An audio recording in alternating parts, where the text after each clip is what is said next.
those residents. They ain't a nigga in my team, your dress code better than. You ain't the ruler, ho, we don't respect those measurements. Yo, yo, yo, yo, yo. Can you hear me? I can, my mans. What up, G? It's good to actually have like a real life, I mean, for lack of a better term, face-to-face conversation with you, man. Indeed, indeed. I feel like we've been trying to put this together for a whole minute. I remember like last year we were talking about doing like a collab with Dano and some unreleased work, and yeah. Word. Absolutely my pleasure, man. Thank you for coming in. I already hit the record button. So yeah, let's get right to it then. I'm with it. Cool. Yeah, I won't do any intros or anything like that. I like to just kind of stumble into these, and I treat these conversations less like interviews and more just like linking up and talking in the coffee shop. You know what I mean? So I'm kind of just freestyling most of my questions and taking it wherever it goes. No worries. How you doing? How you doing today? I'm good, man. I'm chilling. I'm on break from my job for the week, so I'm just and my bad. There are definitely going to be some sound effects in the background. Yeah, I hear the sirens. Yeah.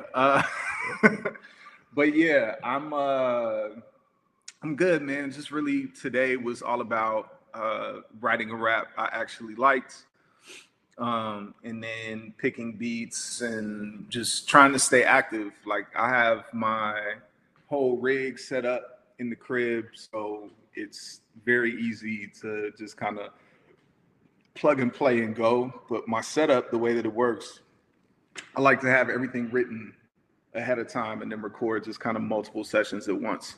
So, I probably, especially because it's, like 8:50 p.m. on a weeknight, and there's, my neighbors don't have spring break from their job. So just trying my best to be respectful. I'm probably not even going to get anything recorded until tomorrow night.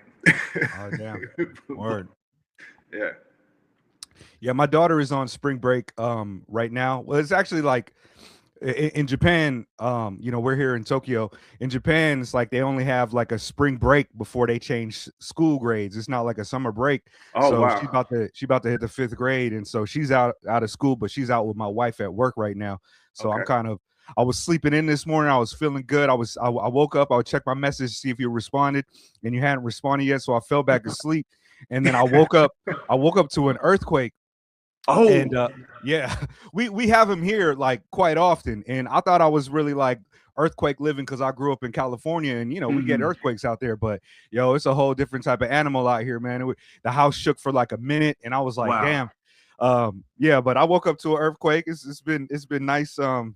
Besides that, I suppose I'm glad it was just like it was a couple, I guess like prefectures away, like a state away, and so.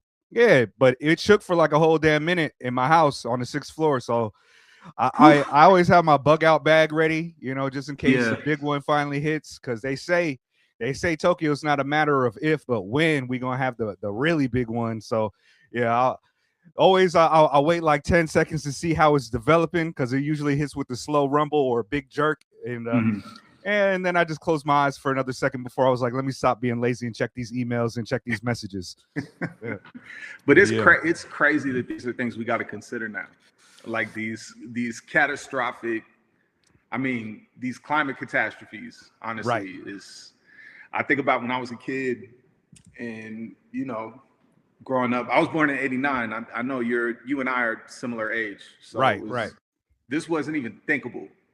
Like to be 8, 9 years old and growing up and being like, yeah, that's it might be a problem, but that's down the line.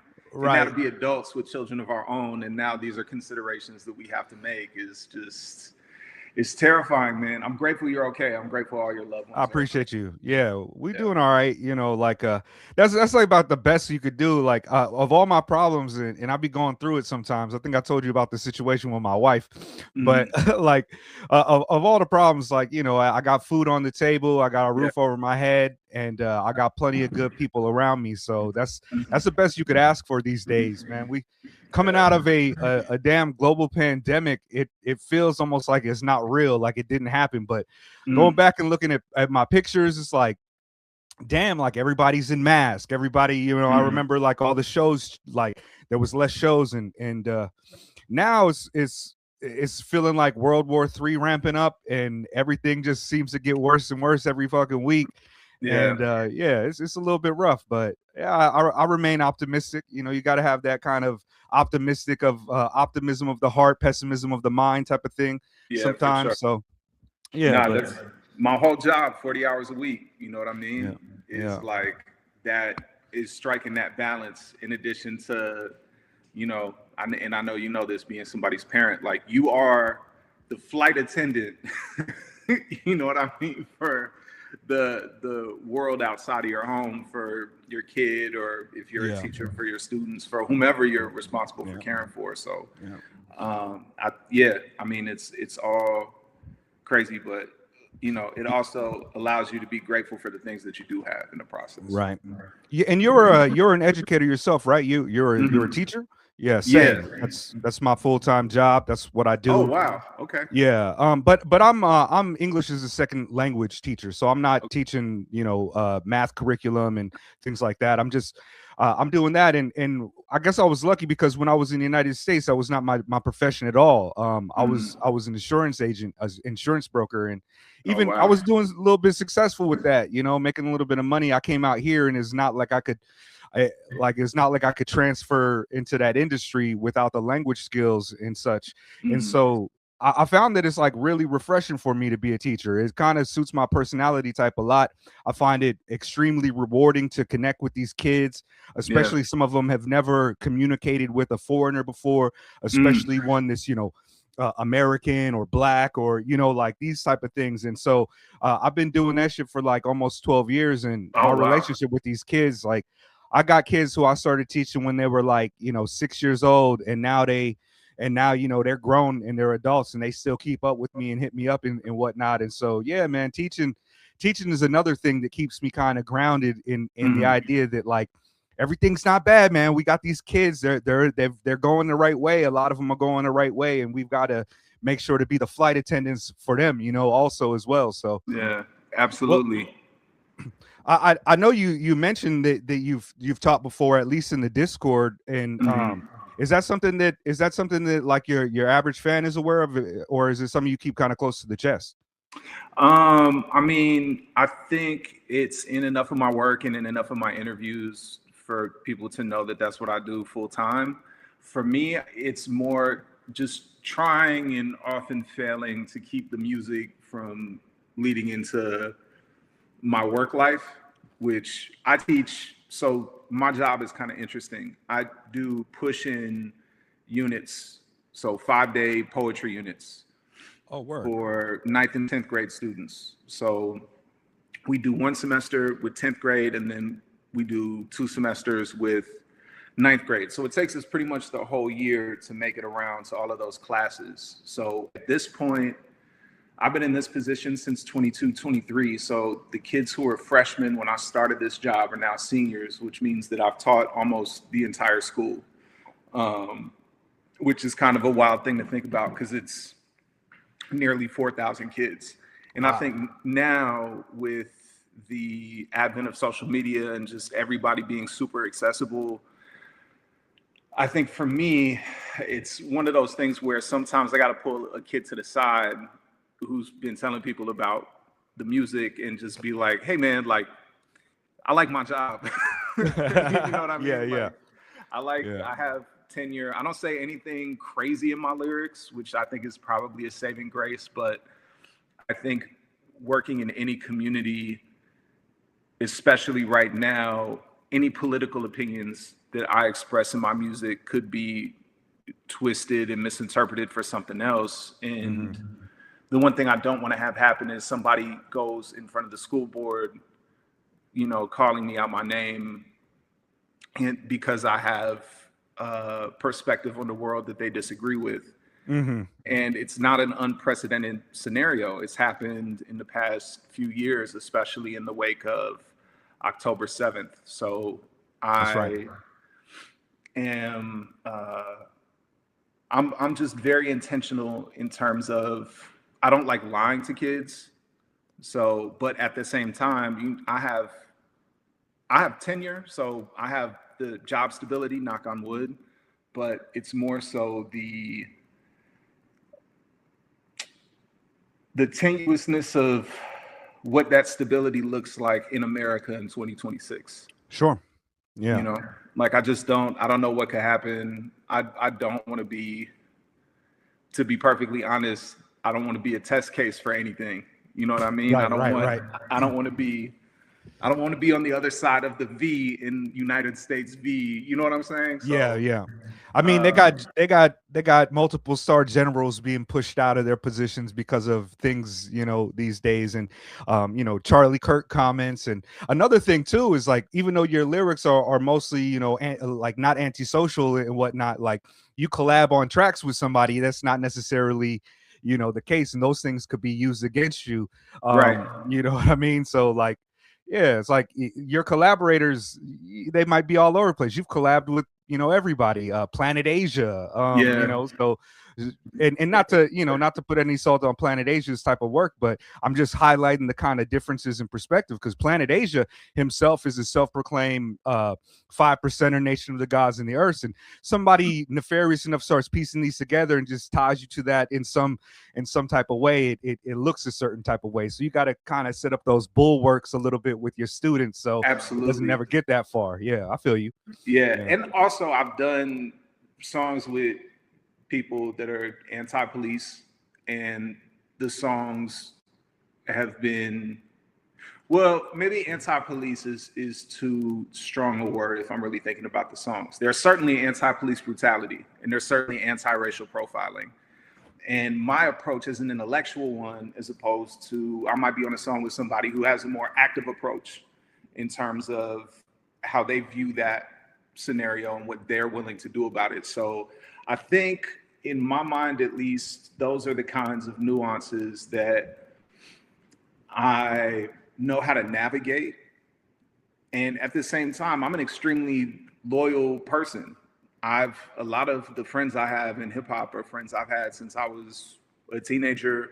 So we're talking at this point 2/3 of my life. And it's not like I'm going to discard them or dispose of them because of my 9 to 5. And also, I don't surround myself with people who don't have, at the very least, the kind of heart that will prevent them from holding themselves accountable and changing as human beings as they grow. So I think that that's something that I'm definitely intentional about as well, in terms of looking at the people around me and the people who I collaborate with and associate with. And as I've gotten older, some of those conversations in terms of who I collaborate with on music have become a little bit more nuanced in terms of, again, right, loyalty. So if I have a lot of love for somebody and that person has been disrespected by somebody else on the internet or in private or on occasion, in both cases, it's not like I'm going to do a song with that person. Why would I do a song with that person if they're disrespecting somebody who invited me into their home to work, whose mother I know, whose sidewalk I shoveled? You know, like that kind of thing is not thinkable to me. And I think that is just part of my, I guess, moral compass as a human being. Is you gotta be a pretty foul human being for me to cut you off completely. And it's happened. Unfortunately, I've had to do it. And at the same time, there are also a lot of people who are in my life and are probably going to be in my life forever because they've been stand up the entire time. It doesn't mean I agree with everything that they say and do, but I know their heart and I'm loyal.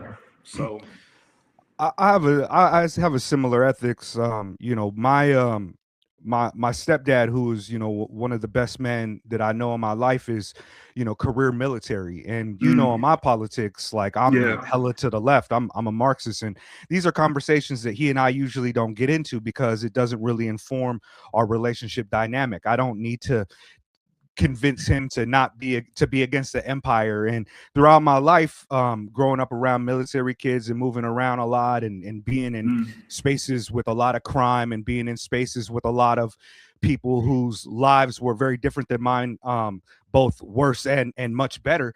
It's like there's an entire spectrum of what makes a human, and one position is not necessarily one that I turn my back on a homie just because he became a Trump supporter. You know what I mean? I believe to be kind to people and ruthless to institutions. And I'm thoroughly against ideology, but you know, my man Taylor is like, bro, like I was at your father's funeral, you know what I mean? Like we commiserated about death like that together, and I love you like a brother, even though you have a strange idea about the way that the world functions. And it's a good thing to keep in mind, but also you gotta maintain your ethics too. Like, you know, I'm a big like hip hop human being, like 4 Element kid, and there's a lot of sellout shit to me that I probably picked up in the late 90s, early 2000s when it comes to the industry. And there's some things that, like, even for the bag, I just wouldn't do. Like, Tekashi 6ix9ine was going to be on our podcast. We had the link for it, and I was like, bro, I'm not doing what. We was out. I mean, we out here in Tokyo, and we was like some of the only English speaking, like real hip hop type of outlets. So we've had a bunch of people on. I've had Marley Marl in this very room that I'm in, you know, and like we like my homie Late that I used to do my old podcast with. He was more into like Kanye and Eminem were his favorite rappers and MCs. With me, I've kind of been off of that for 25 years. You know what I mean? But he was like, yo, Tekashi 6ix9ine, he'll come do the show when he comes out here. And I was like, bro, I don't want to do that. Like, I don't want to platform him, because, you know, I'm not going to be able to, like, what am I going to do? Press him about things that I don't like about him? Like, I just don't want him on.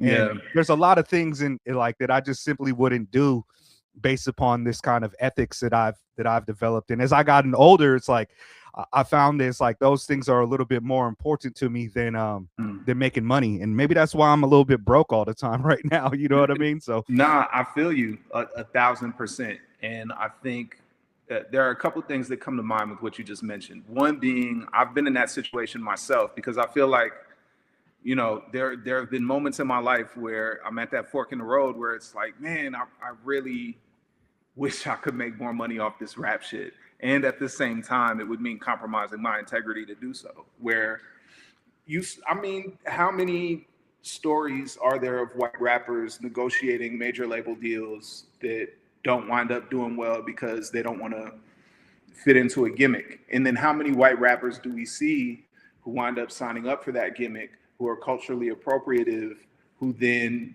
have an entire career that winds up going absolutely nowhere because they were never really in it for the right reasons in the first place? Or people who might have been in it for the right reasons in the first place, who then compromise their integrity to become wealthy and famous. I mean, it's one of those things where it's like there's no money, there's not enough money in pursuing that. Not necessarily like there's not enough money in the world, right? But there's not enough money in pursuing that to be able to look yourself in the mirror at the end of the day and be like, I made this decision for all the right reasons. And I think that that's something that I'm finding more often than not is causing so many of our favorite artists to persist long past a lot of artists who didn't do that. There are a lot of artists who went for the bag, they went for the easy single, they went for this, that, and the third, and you know, they're not around anymore. They're a joke. And now you have people like Woods who have been outside for, you know, almost 25 years in terms of independent music. And that's somebody who I value as not just an artist, but a man. I look at the way that Ka was received when he was here and when he was not. I look at the flowers people like Rock Marcy are getting. I'm seeing that at the end of the day, those of us who operate with good moral principles and exercise good judgment when it comes to how we move in music and in professional spaces tend to be the ones who last a bit longer than people who don't operate in that way and don't exercise that same judgment. And then something else that you mentioned that I thought was interesting, speaking of Woods, he said something in an interview once about how this idea of not talking politics is this very American ideal because we've become so separate, become so removed from the consequences of our politics in this country. And I think a lot about how there are definitely people in my life where if I know you support Trump and you're a white person, we're not friends no more. Like, I don't care what you did. I don't care, who you went out your way for in my family. I don't care if you are related to me by blood. I don't care if you are my actual family. Like, I don't give a fuck, because there are people up the street who are getting snatched out of their cars. There are people in a suburb not 2 miles away from here who are being maced and locked up and detained and held for days, and nobody knows where they are before they're deported to a country that they're not even from. So I think in that sense, it's become a bit more urgent for me to be able to make those distinctions myself. And at the same time, I also certainly understand that it's not an easy decision to make, and it comes with a lot of hurt and a lot of betrayal and a lot of disappointment.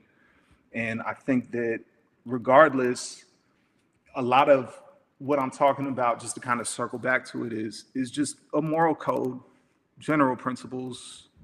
And, it doesn't mean that because we're human beings, we're not going to follow them 100% of the time. But at the very least, it's not like we have to adamantly oppose them in the ways that we move. And somebody like 6ix9ine, what was frustrating about his success and then what happened afterward, it wasn't even like, I'm from the suburbs, man. Like, I'm not street. I don't have any of that shit in me.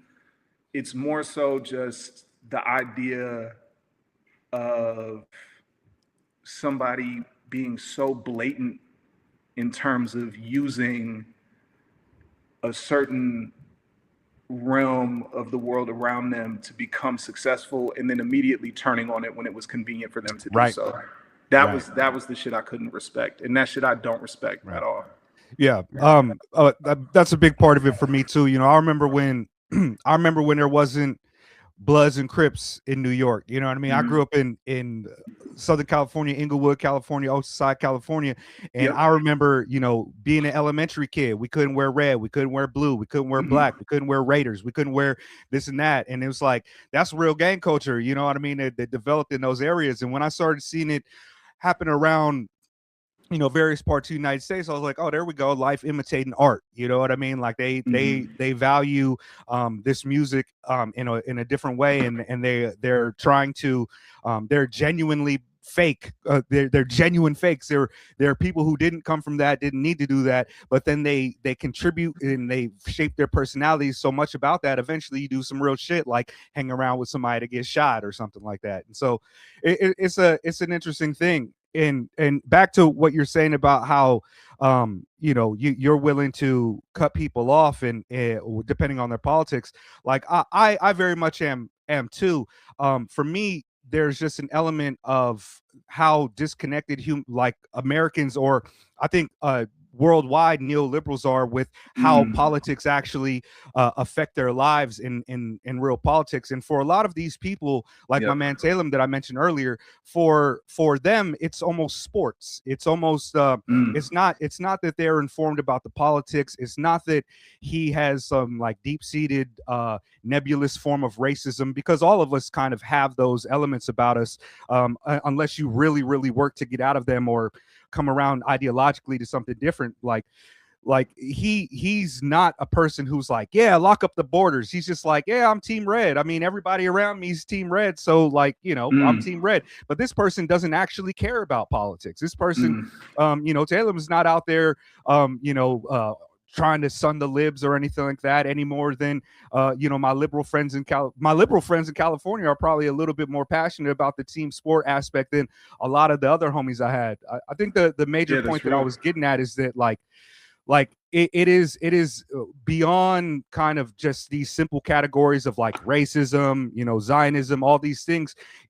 Within each one of them, there is to be Marxist, a dialectical contradiction that informs both of these, the synthesis, the thesis, the antithesis, and the synthesis of these things. And, a lot of times, like me, as a 42-year-old you know, man who grew up the way I did, and with my race and all the experiences I've had, like I've come across people who are like, yo, you're kind of like this, and I'm like, well, not really, but you know, like I guess if you put it in that box, and I am the bad guy because I said something about how stupid politics was from a mainstream artist or something, you know. So I just again, I just try to keep it like I never really try to like see one thing from a person and then respond to it. Like that's why I don't like being on Twitter and shit. It's like I don't know this person for shit. It's like they said one thing and here I am like, let me block them. It's like, yeah, I didn't need to block nobody on Twitter because I just, you know, everybody's got this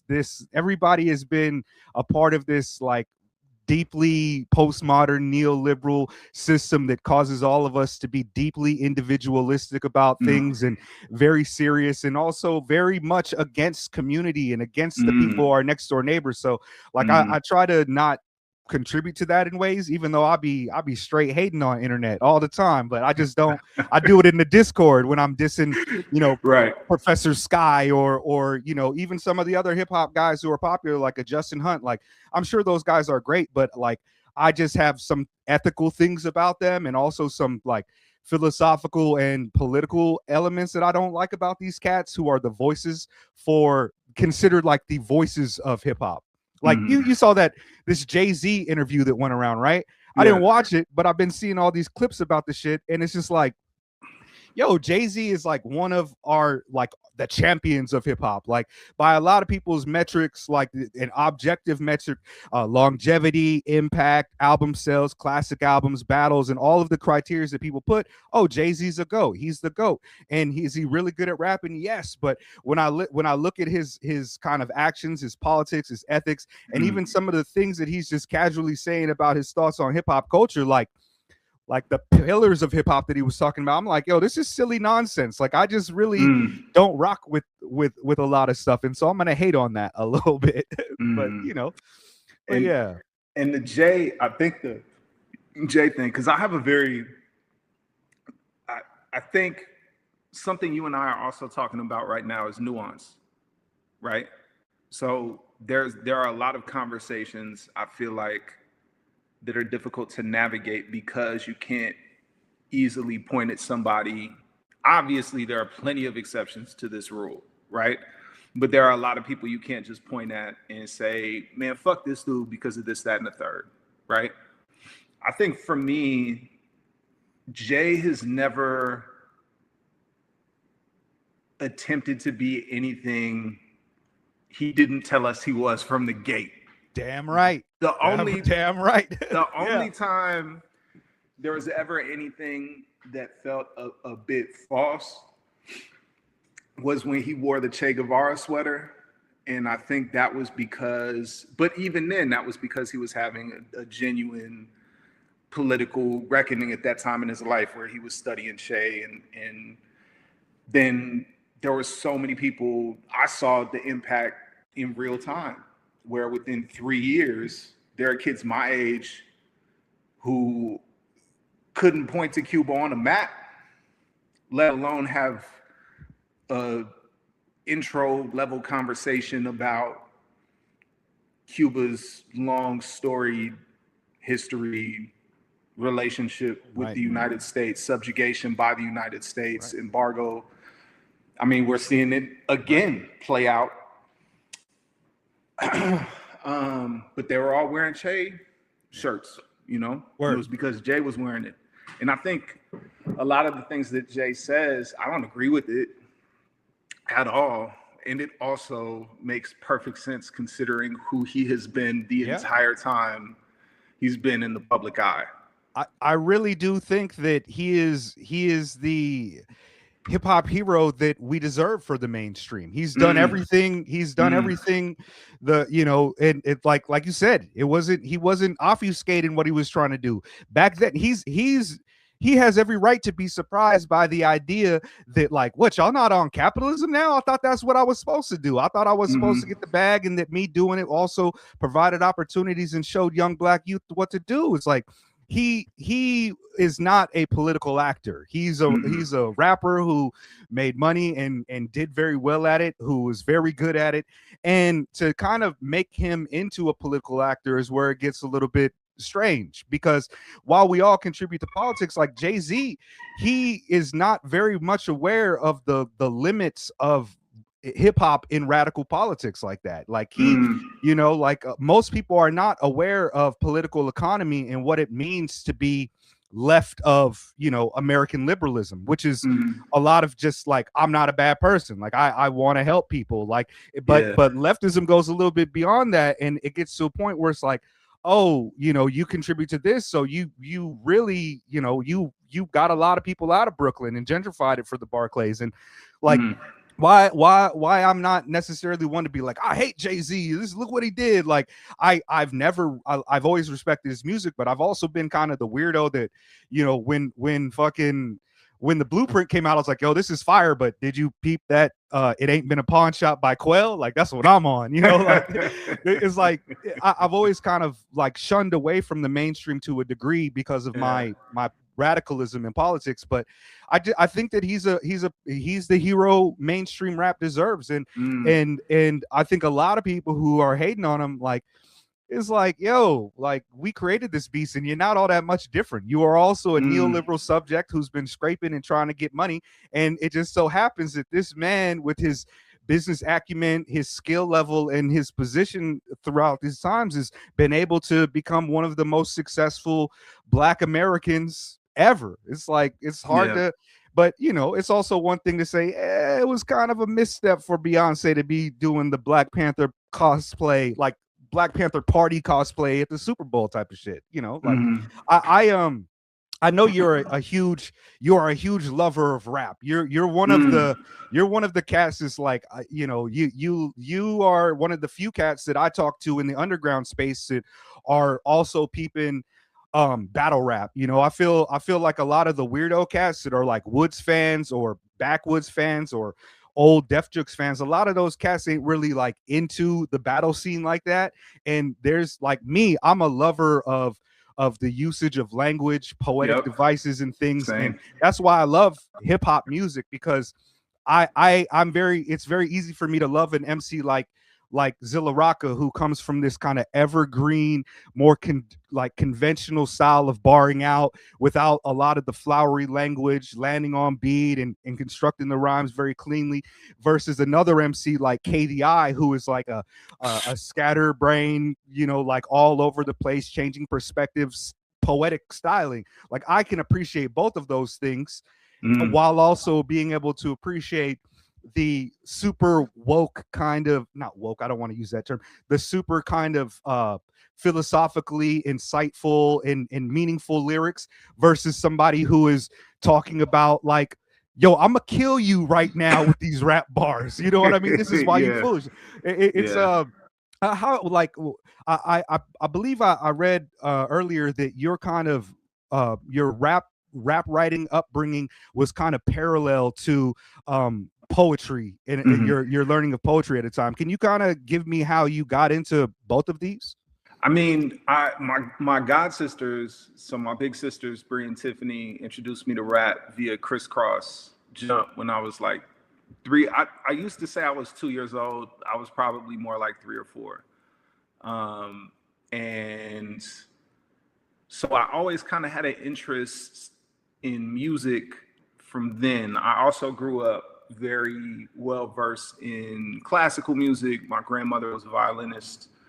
My dad is a big music fan. My mom really loves music too. And my grandmother on that side of the family had a great singing voice. That she had 9 kids. So, you know, she was really, it's not like she could pursue a career. I do remember, and I still have, I think, record my grandfather cut and sent to her, or like the MP3 of it that was ripped from the vinyl by my uncle, that he sang at some like pay to record thing. So like music is something that has been very important to me and my family for a long time. And hip hop was the first thing I really gravitated toward when I was younger. And I think a lot of it was because of the beat. I think a lot of it was because of the language. My father's a journalist, so I have a love of language.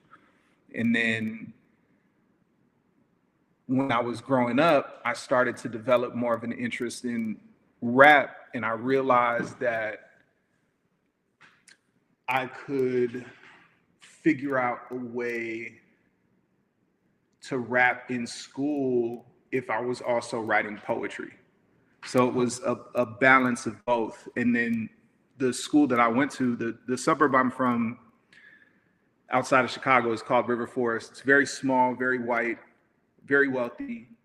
And so at that time, especially, unless it was Eminem or some stupid parody shit, like white kids weren't listening to rap.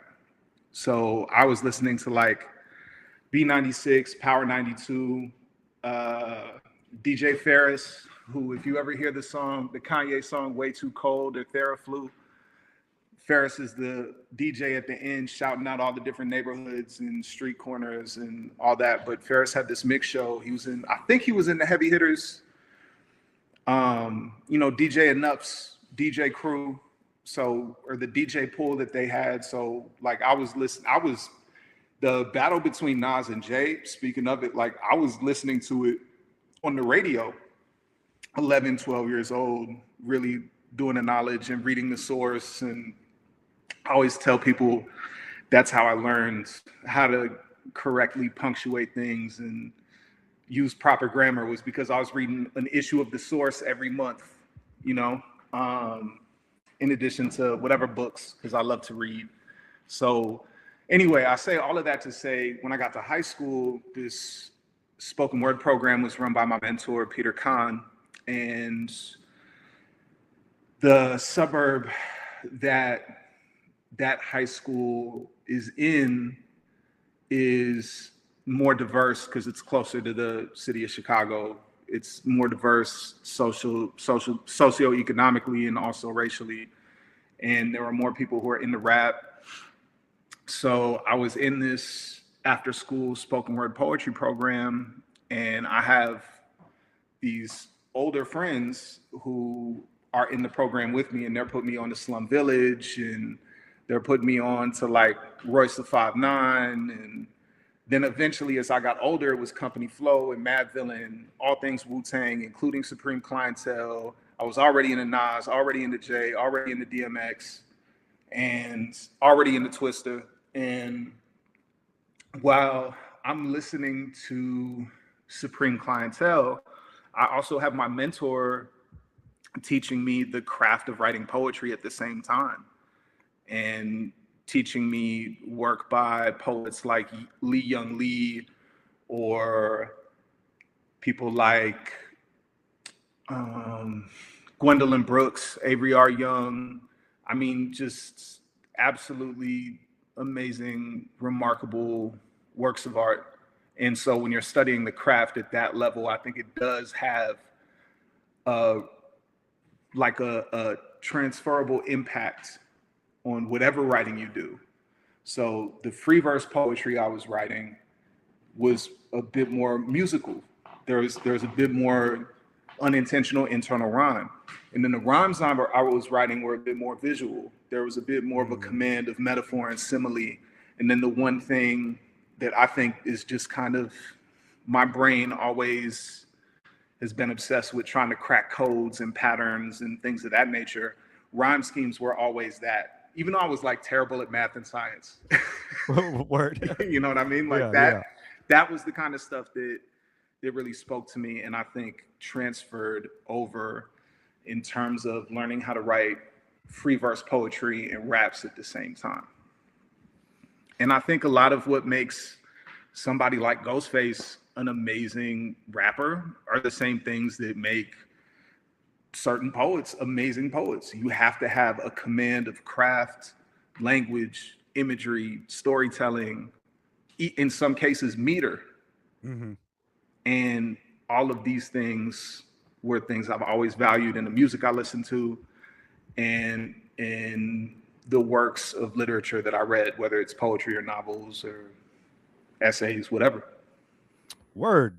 I I had a bit of a different experience. Like I didn't really get into poetry until I was about like 20, when I like none of, where I grew up in Cali, and then I went to high school in Hawaii for my 10th grade year, and like Hawaii was maybe like the 49th poorest education system in the United States at the time. Wow. Like our typing class was on old typewriters type of, I mean, it was really poor, and we didn't have any poetry programs, but I had already been breaking for a couple of years, so I was like a hip hop kid, and of course we were rapping and listening to all the underground shit. But when I moved to the Bay Area, which was, a lot of money in Silicon Valley, in San Jose, I started meeting, like at the rap shows, I was meeting, white kids who were reading this and that, and Mexican kids who were reading this and that. And I was like, yo, I've never read poetry before. And they were like, yo, check out this book by Jack Kerouac. They're called Beat Poets. And then immediately I was like, yo, these cats are like Anticon. Like, this is like random type of approaches. And I was like, yo, this guy, Gregory Corso, he's just like bombing language. It's like Supreme Clientele. It's like Ghostface, you know what I mean? Iced out Calvin Coolidge shit. And I was just like, wow, this is amazing. and I was already into the weird language stuff, but it really punctuated to me how meaningful poetry is in the tradition and lineage of rap, and how they're like it's a little bit reductive to be like rap is poetry, like, but in a lot of cases it very much does function the same way. And I think that's why it's a little bit disappointing to me that there's not so much of a kind of like an academic impulse to critique the language and literature, or writing from hip hop artists. Like you don't really see a lot of like deep college programs disseminating exactly what's going on here. There's not a rich academic tradition, unless that academic tradition is coming from people who are from the culture themselves. Like nobody is like an ethnographer going in and being like, all right, so let's tie all this stuff together. Where at least if they are, they're not doing it much, man. But I love rap in a written language and in spoken language. And like when it comes to your work, one of the things to me that stands out very much is that you're able to kind of evoke a lot of different styles. Like you're able to rap like a braggadocio verse, you're able to rap a story verse, you're able to do a lot of these things. And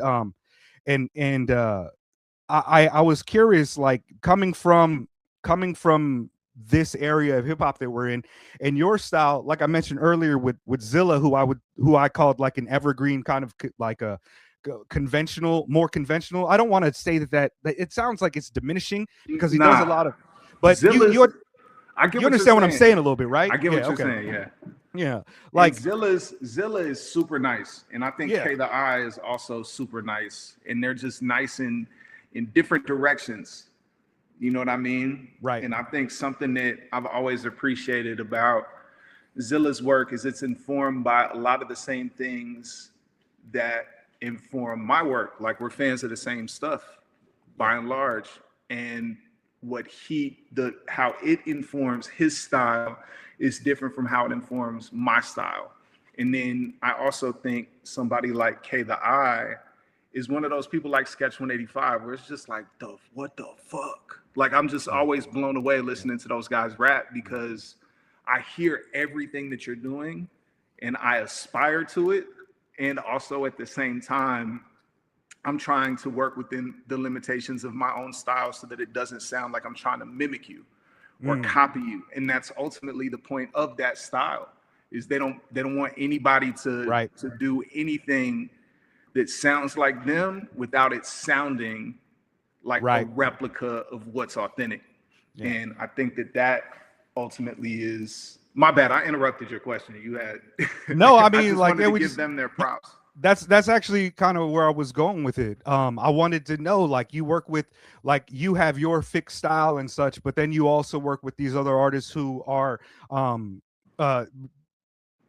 dope in a different direction. I was wondering, is there ever an impulse for you to go kind of like scatterbrain word salady, to use like a pejorative, I guess, like, like a lot of people listen to that and say, oh, this is a nothing burger, they're not saying nothing. But coming from the history of what you can do with words and poetry, and how to evoke feelings and thoughts. Like, to me, that's not word salad, that's fucking bombing. Like, do you ever feel the impulse to be like, oh man, like how about I just try this like how about I just try this form of poetry? Do you ever do that, or and just not release it? Or I think it's coming. I think it's coming. I've been noticing, kind of just in my approach to writing raps. There was a breakthrough moment I had one day at work. I was bored. I picked up a magazine and I started reading a paragraph of a magazine to an instrumental, but on beat. And I was like, oh, so I could technically do this with anything. And I was still falling within the, you know, the 2s and the 4s and the 8s. And I think that for me is something that that's a conclusion I've started coming to, is that I can do that. Now, the challenge for me, how do I do that while still maintaining my own style?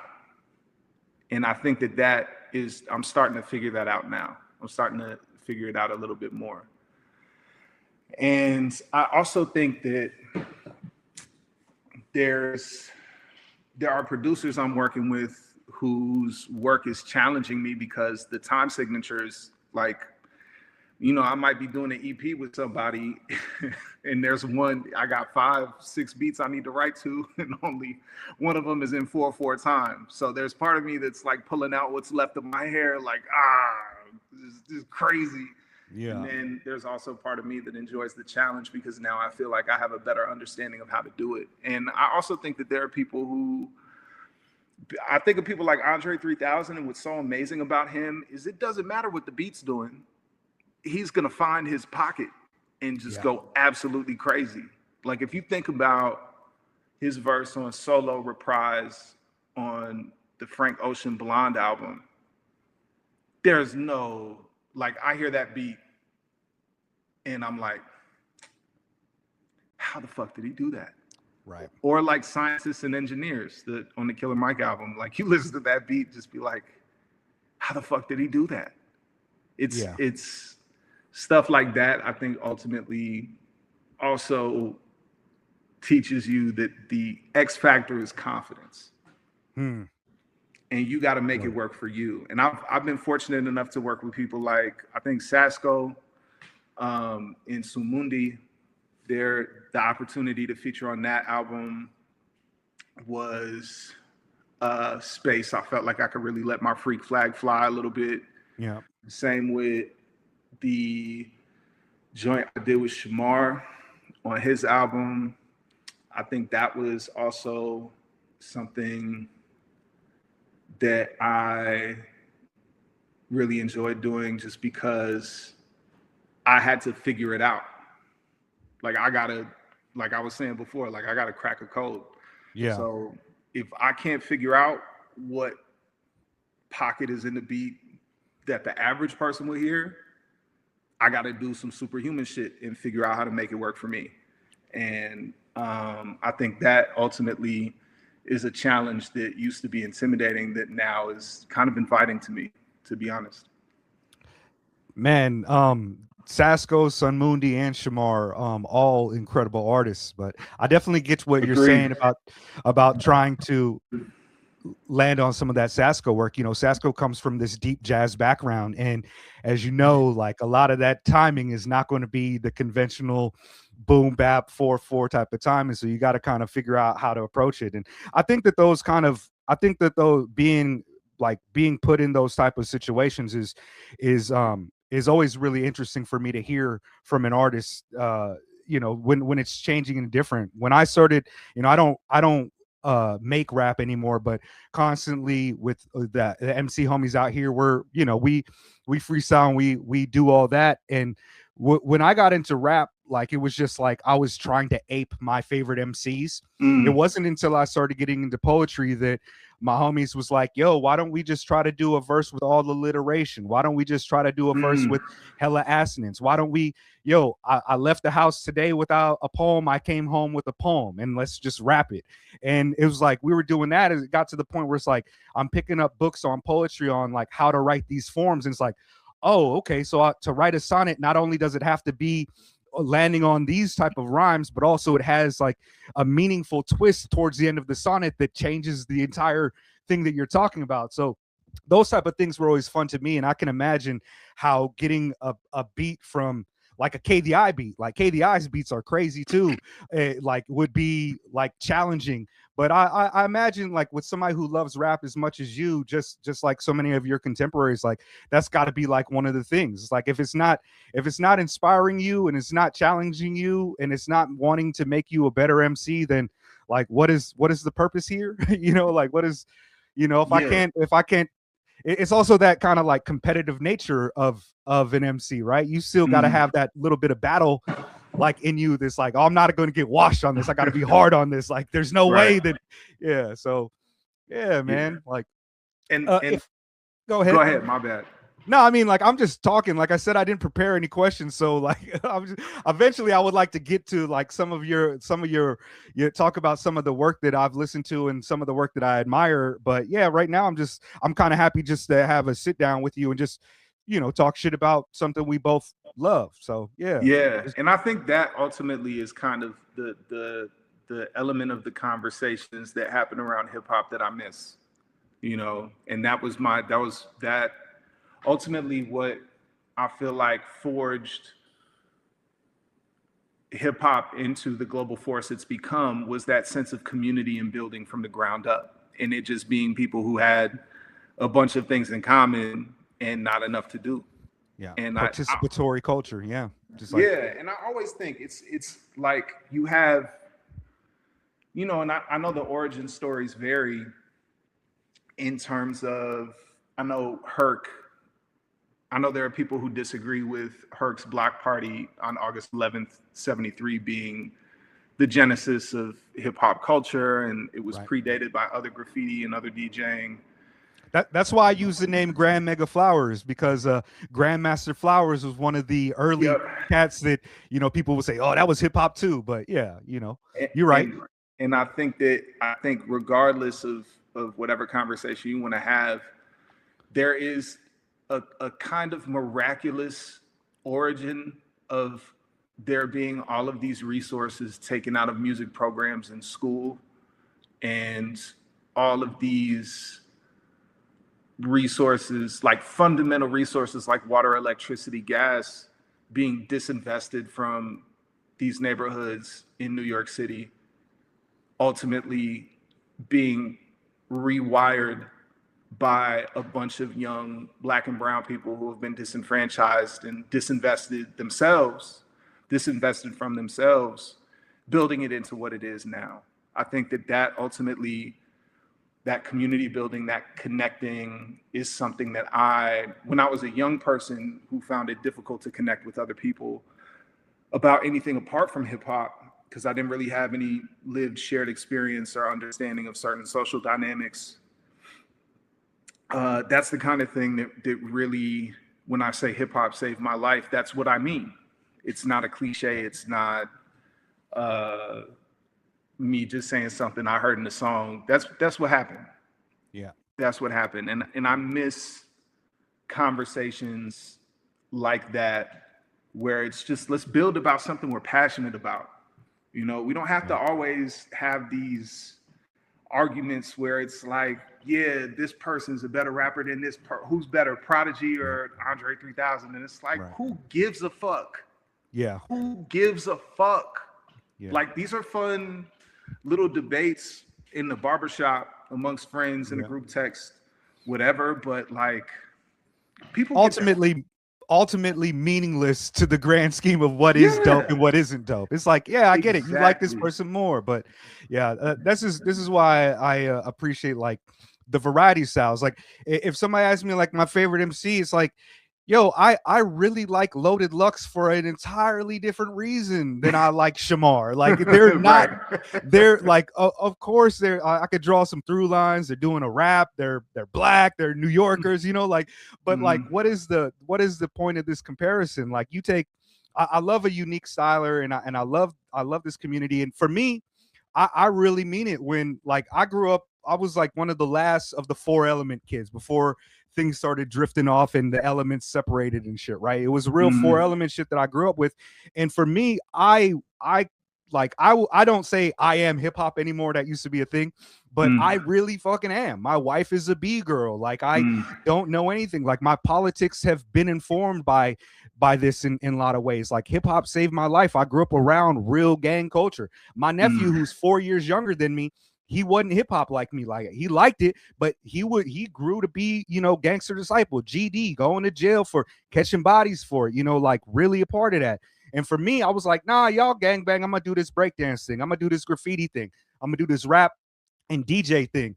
And it really, you know, while I have made a lot of mistakes crime wise, you know, like graffiti is not legal and shit, like even that, it's like, yo, hip hop really, I can see an entirely different trajectory of my life spiraling in the same way that I got homies who are so many dead homies, so many homies in Yeah. jail, so many homies who went to jail and came out, you know, all right too, came out Muslim and shit like that, like I was back then, like 5%er. Like hip hop really is like, for me, it's always been about community, and it's always been something I've tried to emphasize in my conversations about it. That's why I created the podcast out here. I was like, yo, there's such a rich hip hop community out here. Nobody knows about it because there's not English people talking about Tokyo's hip hop scene. I'm gonna do that.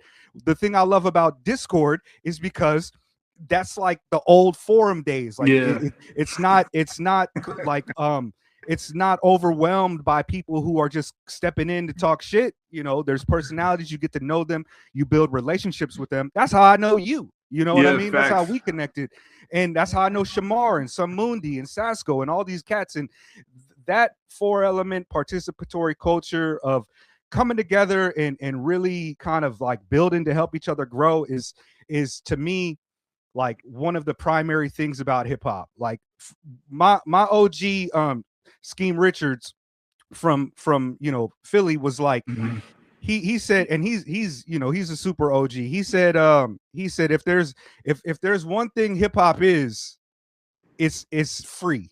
Anybody Mm. can do hip hop. If there's Mm. one thing it is, it's free. Yeah. Anybody could Yep. do hip hop. All the other parts of it, those are hip hop too. But if there's only one thing, it's fucking free. Anybody Mhm. around the world can six step. That was the beautiful thing about it. You didn't need to. You want to break? Just go outside and start trying to spin on your face.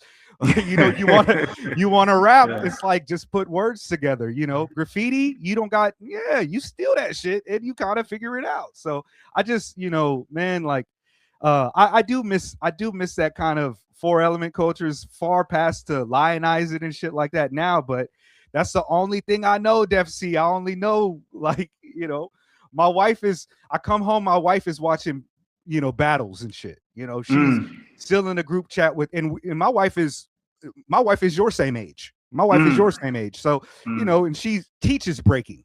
Mm. So it's like, this is all I know.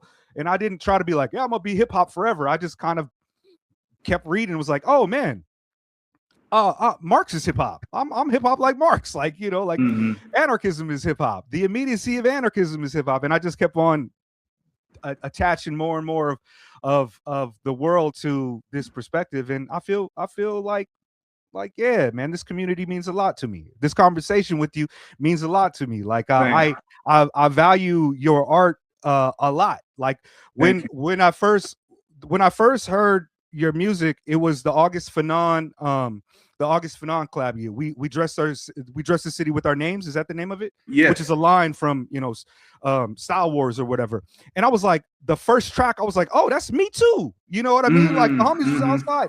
And when I first heard it, I was like, I love an MC who's a graph writer. You know what I mean? Like Yeah. Big Just Quell. Like I love an MC. I thought you were a graph writer, and I was like, yeah, Defcee, I know him through graffiti. But yeah, like But yeah, all of my homies are, and yeah, and I think a lot of the people who I rock with, who I've learned the most from as rappers. I mean, I'm in a group with Slime and Solar 5, and they wrote, you know, they DJ'd, like Slime did everything but break. You know what I'm saying? So it's, for me at least, important to be able to just find points of connection. I think that's the past couple weeks. There are certain things I've been reflecting on in my life, and I think one of those things is connecting with other human beings. And I think there was so much, when I watched Style Wars, there were so many parallels to growing up in the youth spoken word scene in Chicago, where it was, you had informal mentorship, you had spaces to be yourself, you had protection where you went, just based strictly off the shared love that you had for this craft. And local heroes, like giants in the community. Yeah, exactly. Yeah. And you had people like that, and I think but they were all accessible.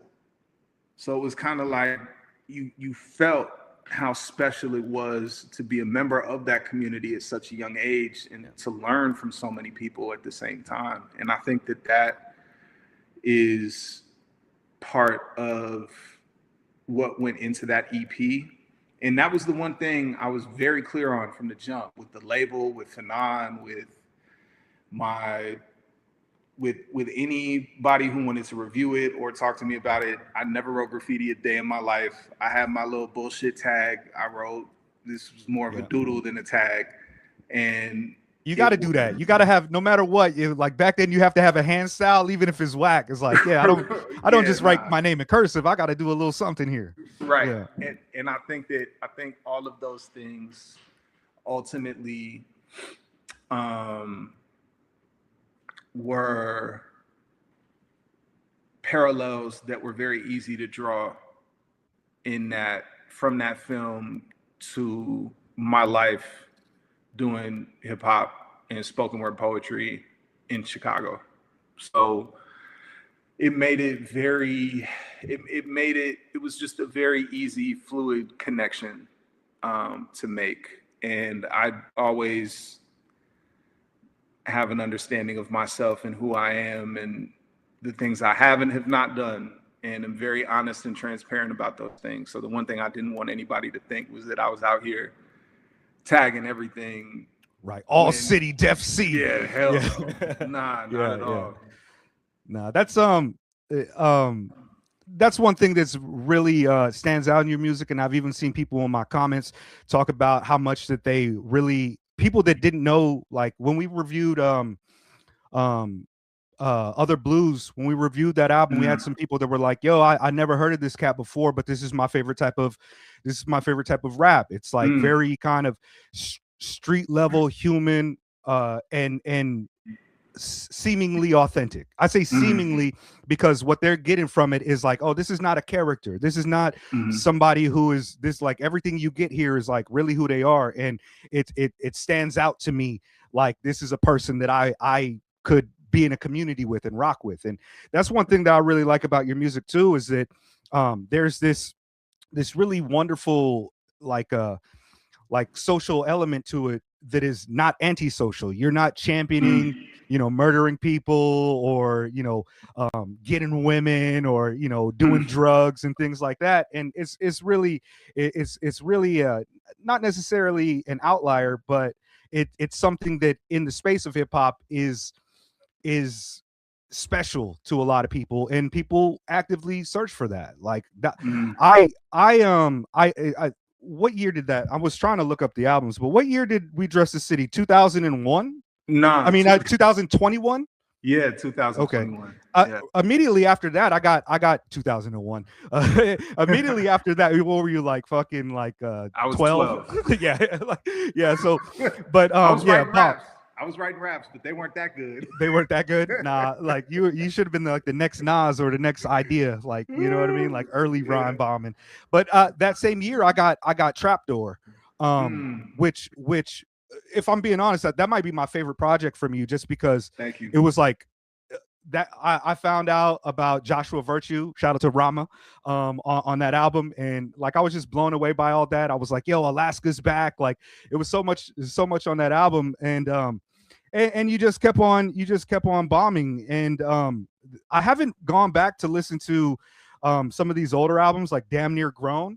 But of all your work, which one kind of is like, I'm sure they're all your kids, they're all special to you, but which one is like the one where you're like, yeah, is the golden one? I mean, honestly, they're not all like my kids. Oh, you know what I'm saying? Like, I think there are so many. You go back and you listen, and all you can hear are the mistakes. So I think there are certain projects that are special to me. I think We Dress the City with Our Names is one. I think Trapdoor is another one. I think Lacuna with Knows the Time is another one as well. I think that one is probably one of the best projects I've ever made. I think Damn Near Grown, I appreciate for what it did at that time in my life, and it kind of chronicled the middle of that particular chapter of my life before, I really became an adult. I was in my mid-20s, like early to mid-20s. That was a whole era of my life where I was learning a lot of hard lessons, but rewarding ones, and it all showed up in the music, which I think is just kind of my general moral compass anyway. And then, my project that's super special to me is One Eye Open, which I made between the ages of 16 and 17. And most of it I recorded myself in a studio at my high school. And it was like, I was hitting the space bar to record on Pro Tools and then running from the control room into the vocal booth to rap. And, there were other places, like you want to talk about building community. Shout out to Nate Marshall, who's a friend of mine, brilliant poet, and Just Love, who's an amazing producer and musician, who were recording, and they're probably still a group, DLP, Daily Lyrical Product. They were recording at a studio at Whitney Young High School. And I remember there was one day I went there and just knocked out music with them, and I was recording with Antonio Lara, who's my brother-in-law. It's my sister's brother-in-law, and shout out to him. He was the first producer I really worked with who like brought me over to his crib, and he had the studio set up. He had crazy beats. Still to this day, Antonio is an amazing producer. And we just talked about life and music, and I went in the booth and recorded the first songs I ever wrote that I loved. Like the first Defcee songs I ever loved, I recorded, and a few of them wound up on One Eye Open. So that project is special to me too. So, but yeah, I think all of those projects that I mentioned really mean a lot to me for very different reasons. And I think that there are projects I didn't name that also capture some moments that are important to me and some other people in my life too. So that counts for something as well. Word. I feel like everybody already kind of knows those type of answers when you ask an artist that question. It's kind of a generic question. Like, what's your favorite album? Like, like everything is obviously a part of your growth as an artist and you developing your sword, so to speak, on some Castro shit, like how to use it and whatnot. I'm still going through, like, as much as I am a music fan and I have my artists, like I have a hard time like listening to rap all the time these days.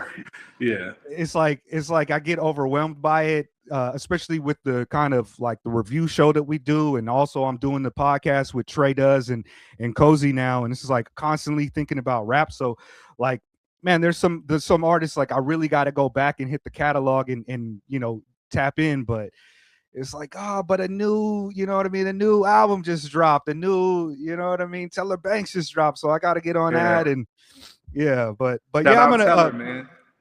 yeah, Shout out that, Teller. yeah, I'm planning on discussing that album on the show this week. I haven't listened to it yet, but It's tight, Q man. It's Q dope. produced that, yeah. So like, yeah, I think their whole crew, like they have this whole production unit now that also did the Drug Money album, I think. Okay.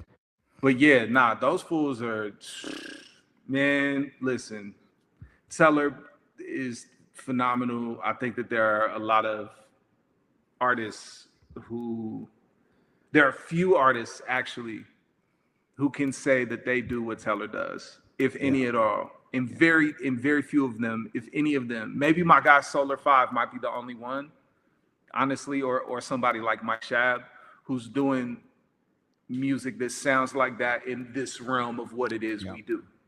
Yeah. I think that Teller is one of the kind of few like underground space artists who seriously has like potential to blow on a mainstream level without sacrificing his sound. I think that it's a sound that a lot of people could latch onto in a big way, and he doesn't have to make any real changes to his personality or anything like that. It just, I don't know, maybe take the right amount of payola to get him on some shit, or you know what I mean? Like, but he's just an artist that you know how it is to have like a bunch of rap homies and they all come from different places and shit. And it's just like, yo, listen to this. And like, nah, I don't fuck with this style of rap. Or, you know, like with him, I feel like there's like a wide berth of like people that I could put onto his music that's gonna fuck with it. Like from my gangster ass homies to like my weirdo homies. Like yeah, so I fuck with Teller. I'm excited to peep that album. Yeah. I wanted to ask because I recall in the Discord you had shared something. I was looking for it, but I couldn't find it. And I think you had put something out on the other the DSP. What is it called? Untitled? Is that? Yeah. I couldn't find it because like I wanted to buy it, but you know I'm going through that whole my wife did credit card fraud thing. I wanted to check it out because I wanted to talk about it, but I couldn't find it anywhere. Like, nah, your family, I'll send it to you. Okay. But what is that? Like I a lot of artists that are going to like release an album and they want us to like review it or whatever, they send me the album on that where I could listen to it, but you know, you can't download it or nothing like that. Untitled is just like another like a Bandcamp type of joint. I think it's just more of like a very bare bones music streaming app where it's like you're gonna upload music and listen to it. And then the app is really just for listening to the music that's uploaded there. You don't have any of the algorithms present on a lot of DSPs. You don't necessarily have the comprehensive journalism or For You page that you have in the Bandcamp app. It's just kind of, I mean, I was introduced to it as a very easy way to navigate works in progress. Because I think like Google Drive and all of that can be tricky. And Dropbox to an extent, right. You know, at the end of the day, it's all gonna go into my Apple Music library anyway. But Untitled, I just had hella music on there anyway. And it was like, well, if they're gonna go to like a paid model, let me see what I can do in terms of, you know, trying to turn it into a money grab, for lack of a better term. Okay. Like, let me see who's willing to put up $5 for this unreleased music that Messiah and I have. So I hit him. He was with it. We uploaded it. It did better than I thought. It wasn't like I made $1 million in a day or even like 200. You know what I'm saying? But like, it still was proof of concept in a way where it's, all right, people at the very least are willing to put up $5 for a project of exclusive unreleased shit, even if it's unmastered and unmixed, you know? So it was more an experiment than anything. But I'll send you the songs. Yeah, well, send me the link because I want to put snaps on the Petro too. You know what I mean? I like to support, like, your vinyl is you with the Parallel Thought joint is the only vinyl I purchased in like last year and a half. Yeah, Thank I you. got that That joint. means Yeah. it means a lot to me that you said that. I've been meaning to thank you for that. It means a lot My that you pleasure, man. invested and took the time to do it. And also, those guys did a great job with that vinyl. That's Yeah, probably it's like, beautiful. Yeah, with all due respect to my people at Filthy Records and We Trust the City, which also is a beautiful vinyl in its own right. I think this is maybe just the most impressive packaging I've ever had for any of my projects. So just yeah, it was, I'm grateful you did it. And also it's like, if you were going to do that for any of my projects, this would have been the one the to do one. that for, you Dope, know? dope. Yeah, like I tend to like not purchase vinyl online because the shipping costs to get it over here and also the exchange rate are not great for us in Japan right now. But I was Mm, like, yo, I got to get this one. I got to get this one. But word, that's love, um man. I appreciate you. um so circling back to the Untitled joint, so you said it was just an experiment and you were just kind of seeing how it worked and played out differently than your Bandcamp page when it came to that. Yeah, for sure. Like just in terms of direct to consumer, honestly. And I think that I don't know. I think the experiment worked a lot better than I thought it would. And honestly, I am grateful that it did, you know. I'm Yeah, tight. grateful it worked. I didn't know it was a Messiah joint. I'm super hype about that. Messiah is All, the GOAT. Yeah, yo, Messiah is incredible. man, Messiah, first and foremost, I have so much love for Messiah as an artist and a musician, and you could talk all day about how he is one of the instrumental architects of the Arm& Hammer sound, which then made him one of the architects of how the underground sounds now in general. Mm-hmm. He also is just such a good human being. Like it really is kind of just remarkable that he is as talented as he is and is able to produce great work at, you know, such a ridiculous rate while also maintaining everything about him that is good and decent. And I think that there are a lot of people who have 10 times the ego and have accomplished, you know, 1/100th of what he's accomplished. So I'm just fortunate to know him, honestly. And that's my man. I know I could hit him for a beat whenever. And I we don't know constantly anything about him. working. Like I've never listened to an interview of him. I don't think I've ever seen a picture. I don't know where, He, you know, I just assume a New Yorker, but I don't know. he doesn't really do him. He doesn't really do Okay. him. That's my guy though. Shout Word. out Messiah. I know that there's, you know, I don't ever like to air people's business in interviews, but like he and I have done a couple together where, and I know that there's some information about him on the internet and pictures. Like you could definitely find him for sure. Hmm. And he's accessible too. So if you ever hit him up on Instagram or whatever, you know, and show love, I know he'd appreciate it. But That's what's shout up. out to him, man. Hold on, I'm just trying to get this link together. Okay. I'm gonna email it to you real quick. I appreciate you, G. Of course.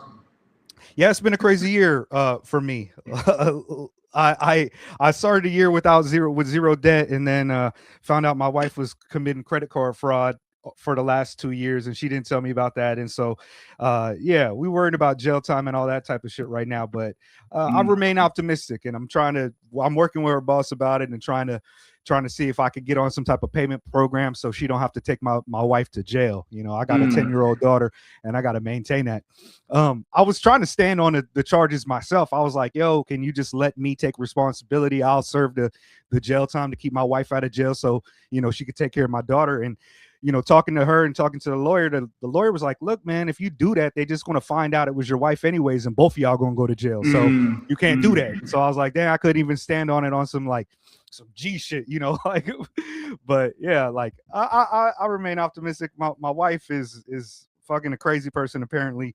But yeah. I mean, it's noble of you, and it speaks to your loyalty too, that you were willing to do that. And I think in a time like this, like, dog, the amount of shit that is happening in this world that's outside of our control, and the things that are really just difficult to stomach as parents, because your brain really does change. If you're a decent human being, your brain really does change after you have a child, in terms of the things you consider and how you consider other people. I mean, it everybody is just doing everything they can to keep their head above water right now. So salute to you for doing the same, and for just consistently showing up as the kind and compassionate person that you are. You know, I got the list of all the payments and everything, and I got the list of the products, and you know, that's what my wife was trying to do. Like, if you look at it, 95% of all the things that were purchased over the 3 years or whatever, all for my daughter. My wife has like one thing on there for herself, and it's like a pair of sneakers. You know what I mean?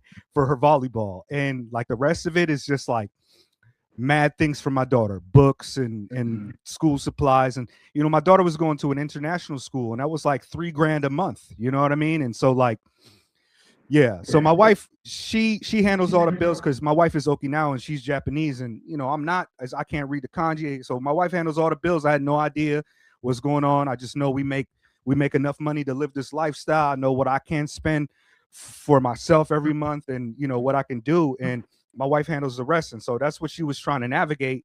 And I think that she just did it once or twice, found out that it, like, she didn't get it. She did it once or twice on accident, mixing up the cards, because she is the accountant at the middle school, like the whole school. And then when nobody found out, she was like, I guess I'll buy my daughter this water bottle. Oh, this one wasn't that nice. I guess I'll buy another one. And you know what I mean? And I don't like, of course, I'm not happy about my wife doing that, especially behind my back. And it does kind of present an issue in terms of like the trust that we have with each other, because we have a really good relationship otherwise. But yeah, I'm not mad at her about it. I'm just disappointed that like the position we're in now is perilous. You know, it's like it's rough, and it's like the only person I'm concerned about out of all of it is my daughter. So yeah, but not to be on my shit, you know, like I'm an open book with it though, you know, like that's just I'm building right now. I feel like I'm building with a homie and just getting to like have a conversation with you for the first time. You know what I mean? So yeah, man, that's love. And you know, whenever, you know what I'm saying? Like just hit me, let me know. We can exchange math. But that doesn't apply to anybody else who's watching this interview. Right. Yo, Defcee, I'm having a bad day. I need a little bit of empathy. No. I'm gonna have to send you an invoice for that, homeboy. Yeah. The new Samurai Banana and Dunce Cap got a song on there. It's about being the empathetic homie, and it's like being the shoulder to cry on, and how it just gets you more clients. Like you let a homie unload that emotional labor on you, you just get more and more clients. Yeah, that shit is hard too, though. But that album's dope. Shout out to Dust Cap and Samurai Banana and the crew they were in, Karma Kids. I'm always kind of like forget whether or not they're still a thing or not, but I do know that they put on like the best live rap show I've ever been to. Independent, major, underground, big venue. It was a bill. Tomorrow Kings were the headliners. It was Karma Kids. And then, damn, I can't believe I'm forgetting the name of, there's this collective called, now I feel like a dick. Cause they had like a bunch of different names, but shout out to my guy Shintendo and the artist formerly known as Vagabond Maurice. I know they were up there. And what else? There was my man Leon Trax. He was definitely up there too. So that was one of the best live rap shows I've ever seen. And those guys are fucking crazy.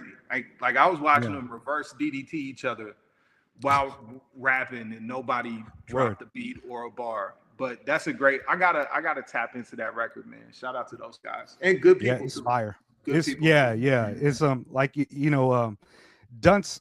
We review one of his albums. He's always kind and thankful when it comes through. I haven't spoken to him, but I've liked his music for a while. And Samurai Banana, like just ill. Like, you know, him and Uncommon NASA used to do the podcast together. I don't know if they still do.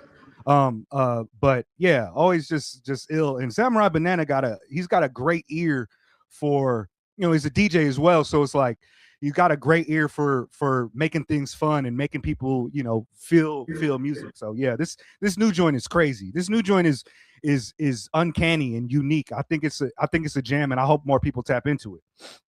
Yeah, I hope so too. I hope Who so are, too. who are some of your favorite MCs out right now? Like, I mean, obviously you love everybody, you know, that you work with and stuff like that, but who out here is really like bombing and like killing it for you? See, now I gotta go to my Apple Music, because really what I do is I just try to tap in when I can, but I try to listen to stuff that is gonna inspire me to create. Nicholas F. Oh, yes. Super, and this new album he produced the whole shit, and it's fire. It's maybe one of my favorite self-produced rap albums since Marsburg. Like, I was really thinking about that, where I was like, what was the last album I heard where the rapper did all the rhymes and all the beats? Right. And that was the only one I could think of. So this shit is crazy. I was listening to that when I was listening to a track off of that when we got on call today. Snuggle Bear, yeah. Like, yeah. I'm a big fan of Nicholas F. My old partner put me on to him years ago. I guess he found out about Nicholas F. because he used to write for Drake or something like that. Yeah, there's a connection there. I think there's an old mixtape of his that Drake really fuck with, that a lot of people fuck with. I actually found it, and I could send it to you. Pistols and Text Volume 1. That shit is crazy. I actually do think I've heard of that before, because my homie is like his favorite MC, and I've been fucking with Nicholas F for a while. He's just such a like his perspective is just a little bit left of what I always expect. He always gonna say some shit that I'm like, yo, that's fire. You standing there like Omega Red, that's crazy. That like it's there for everybody to pick up on. But why didn't I say I was standing there like Omega Red? Like, that's fucking hard. Yeah. And plus, he got, what I like about him too is that he also has like this, because he's from VA, he's got like this Southern element to his raps, but also this kind of like East Coast element to his raps, because like that dividing line, so he can really freak it in a few different directions in styles. Like his joint, Trill Burr. That Trill Burr is crazy. That is so crazy. Nicholas F. for real. That whole album is nuts. I think Virginia and North Carolina, the two very interesting things about those places in terms of the hip hop that they produce, it's very much where the East Coast and the South meet. Right. Like that's the blend is in both of those places. So I remember one of the things I really appreciated about the J. Cole album was that song, Who the Fuck Is You, I think, where it was like, it started with the super like Southern down bottom hard bass shit, you know, and then transitioned into a second half that was, he chopped up the Drop a Gem on him loop and then threw some crazy 808s underneath it. That song is super hard. I don't know that. I don't really listen to J. Cole like that. Not as like a disavowing of his talent. He's really good, but I just don't get to it. A lot of mainstream I just don't get to. Yeah, I feel you. And that song in particular, I would suggest you check out. That shit is actually dope. Like North Carolina and Virginia, man, it's like they country boys, but they also rock Timbs. You know what I mean? Like that's So Fat Boy, Sharif, obviously. I really like that new Roscoe P. Coltrane, Nicholas Craven single. Saha is going crazy. Bruiser Wolf is going crazy. Elucid, crazy. Samar Sin, crazy. Cult of the Damned, Lee Scott from the UK. Those dudes, crazy. Who else? As far as like from here, Slime, Solar 5, Sketch. There's a rapper named Karion who's a younger dude who I've known since he was in high school. He's insane. There's a group from here called Fourth Kind, 16 Raheem, Jay Steezy, Wodeen. I've never heard of any of those people. Yeah. Yeah, I mean, a lot of them are they local cats. Okay. They're just people I know who rhyme and are super cold. And 16 Raheem actually had a freestyle recently over the Usher "You Don't Have to Call" beat that Oh, what? fucking That's wild. Yeah. goes. He lost his mind. My man Minnesota, Live is crazy talented. Oh, yeah. That Gina album is nuts.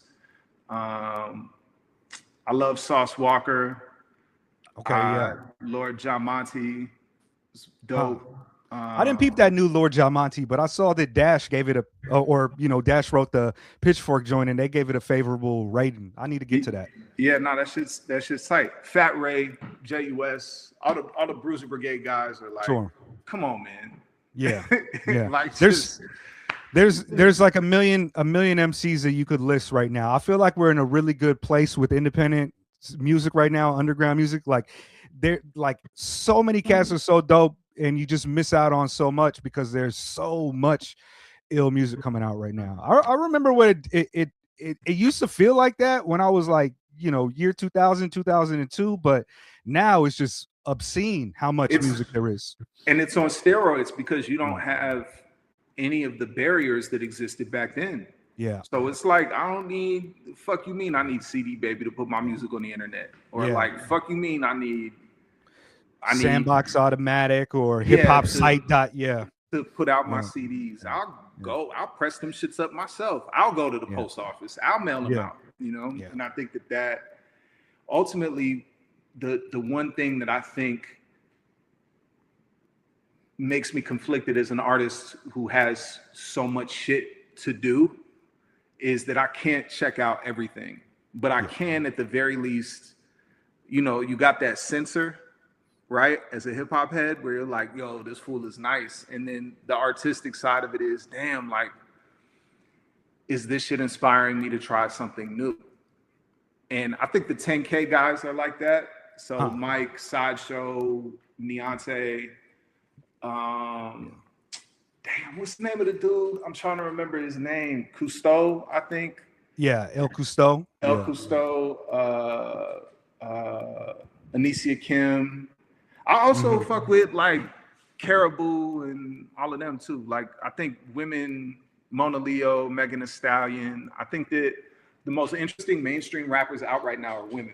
And I think that's the reason why a lot of our conversations about, is hip hop dead in the mainstream is because the best, most talented are Black women. Yeah. So nobody wants to have that conversation. So I think misogynoir goes into it for sure. Absolutely. So yeah, I mean, I listen to everything, man. I fuck with everything. I subscribe to the John Coltrane philosophy of you can play a shoestring if you're sincere. So like that's my thing. If I could hear your music and I know there's sincerity in it, and I don't feel like it's pandering, or I don't feel like you're just trying to copy somebody else's shit. Right. If I know that you are genuinely inspired to make this because it's true to who you are, I'll rock with it. Yep. I'll give it a shot. It might not necessarily be something that I prefer, but at the same time, I'll give it a shot. And if it's doing what it's supposed to do, I'll show it love. Yeah, absolutely. I've been on that, like, coming from the 4-track days where it's like, oh, a homie put this out, it sounds like shit, but it's like, this is hip hop. Like they're trying their best. You know what I mean? Like this is dope. It's them trying to be themselves. It's them trying to be original, them trying not to copy, them trying to contribute to the cultures. Like I've always rocked with that. Like the earliest, like I want to say the earliest Chicago shit I heard was probably like Do or Die. Right. Oh, like, yeah, man. Which I still love to this day. They're chopping styles, but one of the like groups and labels that we've talked about a few times, you being from Illinois, is like Galapagos 4. Yeah. And I've always felt that Galapagos 4 was right there with like the big like Anticon and Def Jux at the time, but they're also exactly. But they also don't seem to get that same type of recognition, and their style, their styles in the catalog of artists who they had, they were so diverse. Just like Off-White, Denizen Kane, Quasar, Quell. Like Quell was for years. Quell was like on my top 5 favorite MC list. Like, Same. I still think that there's a time period where it's like nobody's doing this, nobody's capable of doing this, and nobody's as interesting as this to me. And man, I'm such a huge fan of that Galapagos 4 period, man. Like, I still go back and just yesterday when I was like, oh, I'm gonna talk to Defcee, I listened to Quell like last night for like an hour. I was like, yep, he still got it. It's still ill. It's still ill. Yeah, it's still crazy, man. And Dennis and Kane, actually, you know something crazy? I was talking about that poetry program I was a part of. He actually, I think it was the first showcase I did as a member of that club. He was the feature as a poet, Dennis Kim. Which is also just an insane full circle thing, because within a year of that performance, Typical Cats were my favorite group. And I hadn't even put 2 and 2 together. And when somebody told me, it was like Bruce Wayne is Batman, you know, it was kind of like right. moments, you know what I mean? Yeah. So shit. Yeah, it was but it's shout out to him, shout out to them. And yeah, the G4 catalog, I came up on that. You know, I learned a lot of my artistry and my craft comes from listening to those guys. And I think one of the things about Chicago that I both love and am often challenged by is we do not have the kind of media coverage that LA or New York or Atlanta has. And the reason is very simple. And it's because we don't have any major media corporations headquartered in our city. And I think that there are places like Minneapolis and Houston and the Bay where they were able to make it shake no matter what.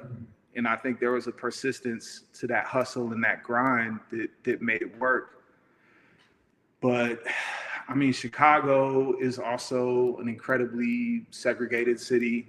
It's also, I think, gang culture from the time of Al Capone is very deeply embedded within the city as well. I think I'm the product of maybe the 2nd or 3rd generation of kids from the Chicagoland area who had access to the kinds of programming that kind of desegregated it mentally and physically. And I think that all of that probably plays a role, in addition to just the frustration of that era where, you know, Raucus and Def Jux had a time, you know, where like they were actually able to do some pretty successful things. Anacon too.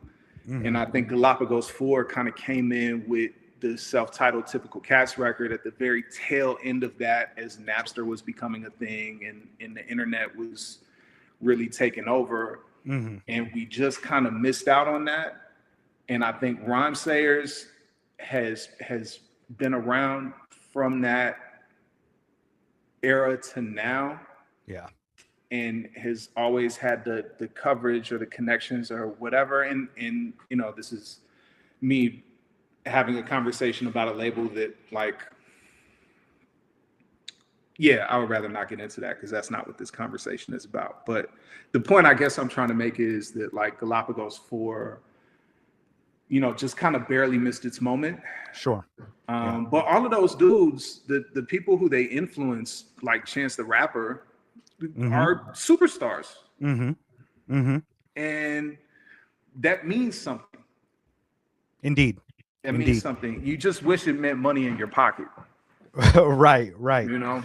Yeah. A lot of those guys, I see sprinklings from them artistically every once in a while. You know, you see Quasar show up on a track every once in a while, or he's amazing. Somewhere. He's one of the most underrated rappers to ever come out the city. That Walk Through Walls album is nuts.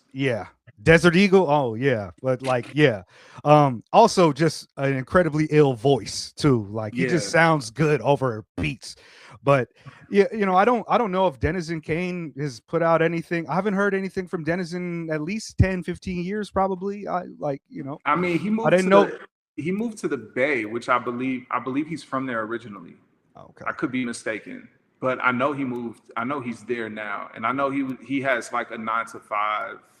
He had a 9 to 5 at a pretty prestigious youth arts organization in an administrative role. I don't know if he's there anymore. I don't know what he's up to, honestly, but I do know that he's one of the genuinely one of the most kind people I've met. Super talented. And talented. And it comes across like in his music. He's one of those people who I think you can tell who he is from the music he releases. And the only thing you learn about him, the only things you learn about him from the music just make you admire him. Yeah. I want to say the last thing that I saw him on was like the Def Poetry Jam joint. He was on one of those episodes. Yeah. That might have been one of the last things I saw, but there's also like, you know, Chicago is known for like you said, a lot of things, but there's also a rich, you know, radical tradition of poetry being involved in some of the greatest artists that come from that area. You come from poetry. No Name comes from poetry. Denizen comes from poetry, you know, and Chance comes from Saba, poetry. yeah, Chance, like Sav, yeah, Lucky, yeah.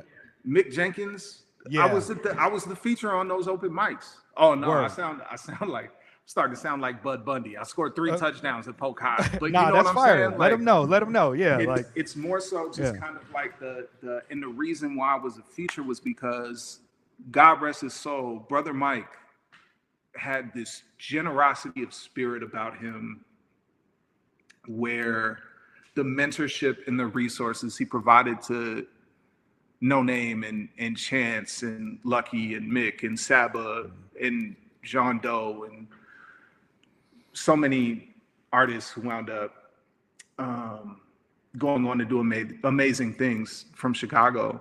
It really did have to do with the fact that he just really believed in investing energy into talented young people to steer them toward their passions and away from something that wasn't going to feed that, you know? Yeah. And I think that is one of the most unique things about the city of Chicago, and one of the things that I love. You know, I talked about all the things that frustrated me about it, but there are so many people here who are like uncles or older siblings to me. So many people who are like, you know, siblings to me who I've known to this day. And a lot of that came from youth poetry. A lot of it came from mentorship from people who had one foot in poetry and another foot in education, or they had one foot in poetry and they had another foot in radical politics. And it all came from this extremely genuinely good-hearted place of just wanting people to be their best selves and pursue the things that they loved. And I think that is a major blessing that a lot of people are able to benefit. It's also what you're doing right now too. You know what I mean? It's also what like Shamar is doing right now too. You know, like some of the best people that I know. Like I say this about Shamar all the time. Like Shamar is like, I wish I could be as good a person as I feel like Shamar is. You know what I mean? Like this is a great human, a great dude. I got too much toxicity about me. You know, I'm pretty toxic a lot of times with the shits, but like you know, this like even No Name, like she grew up in the poetry scene and now look what she's doing. No Name Book Club, you know, I got the poster on my wall. Like she was one of our, you know, she was one of our first supporters. She was giving me, like, we don't even have a $15 tier on our Patreon. She was giving us $15 a month, you know, like no questions asked, nothing, no, you know what I mean, didn't ask nothing, just because she saw we were talking about hip hop in this way, about the Black radical tradition and how meaningful it is to have, you know, meaningful discussions about politics and hip hop and shit. And she just, you know, that essence of, you know, that each one teach one and uplift the community is you know, one thing that's important to me too. And all of my favorite artists seem to be kind of about that in some type of way, you know. And you are very much in that same space as you know, as a person who puts the type of content out that you make in your music, and also is involved in the community. I mean, if you got all those blessings and then give nothing back to it, I'd be like, man, this fool Defcee is good at rapping, but I mean, You know what I mean? Like, Yeah, but I mean, a yeah, lot of it is also paying forward what was invested in me. And I yeah. feel like the older I get, right, the more I have an understanding that um, there's that Prodigy song, "Real Power Is People," Mm. where I think that has kind of become. There's some things he says in the song. It's not like I took that on, but I Right. think that Okay. I think Yeah. that title in and of itself is what has kept me going. And I think for me, and this is related to some of the things that you and I have been talking about, like institutions come and go, institutions rise and fall. I don't know that at this point in my life, I believe in something like wholesale institutional change coming from inside of an institution. But I Hmm. do believe that if I have positive, kind hearted, sincerely kind hearted interactions with anybody, right, that could do something for them. That's a Yeah. concrete thing I can do for somebody Hmm. else. And I think that ultimately is what has driven me as a person up to this point in my life, and also I think in terms of the music as well. And I think it's because there are people who did that for me who didn't have to. And Work. I think people like No Name are just the ultimate extension of that. So Yeah. Yeah. um yeah. I wanted to. I'm holding you for like an hour 45. I'm gonna let you get All out of here. I good. know it's getting late there, but I did want to ask you a question about a song on Other Blues. Is it called Graduation Graduation Picture? picture. Yeah. When I heard that, it's so vivid and it's so wonderful. I thought that at the end of the song you were going to be like, and her name was Rhapsody, or and her name Or was some, you know, black woman champion in the scene, because it's just so filled with detail, all these details, and the story is just so captivating that I felt like he didn't just make up a person for this, right? Like this has got to be an amalgam of your experiences rocking with, women within the scene, black women within the scene, and also understanding the dynamics of having parents that have a kind of respectability politics about rap that's like you can't do that and be successful or something. What can you just tell me a little bit about that track and where it comes from and anything about it? Because I think that is one of the best story tracks that I've heard in a long time. It thank you. reminds me, the reason the Rhapsody came to mind is because it's so powerful. It, to me, it parallels that one track that Rhapsody did about being a man. You know, the kid growing up. I forget the name of it, but growing up, and he's like, "I'm a man. I'm the one that did this for the family. You left. I'm the man," and it's so good. Just give me information about it, please. It's Well, thank great. you. It's Well, thank you. amazing. It's amazing. And that's one where I remember was working with Parallel Thought on the album. That was something I wrote on the spot. And it was something I think I've been wanting to write for a long time in a variety of different ways, and it came out as a song. Mm. But if I think about all of I wouldn't know about hip hop if it weren't for two black women introducing me to it. You know what I mean? Yeah. And I have so many friends who are amazing rappers who didn't see a future in it for themselves because they're women. And Right. there are certain situations they didn't even want to imagine themselves in. So they stopped. They couldn't even see it as a worthwhile pursuit for their mental health. You know? Yeah. There was always that additional consideration in the back of their mind where it's like, can I ever trust that somebody is going to rock with me because they like the music, or is it because they're trying to take advantage of me in whatever way Right. that means?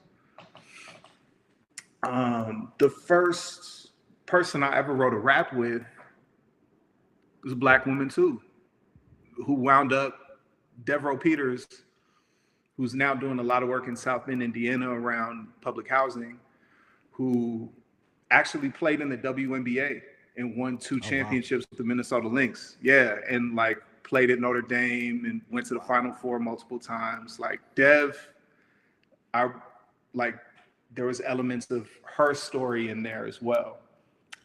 There are elements of my story in there where it's like it wasn't like my pops took away my notepad or anything, but he did take away. My folks were like, "Nah, you got to do your homework. No music. You can't listen to it on your boombox. You can't listen to it on your Discman until you get your grades together." And then brutal, absolutely brutal. Oh man, that would have killed me. Yeah. I think they realized that about a week later. Yeah. They were like, "Oh, we can't. This is deprivation." Right. There's no joy in his eyes. His eyes are dead. Like, yeah. This isn't doing what we hoped it would do. Yeah.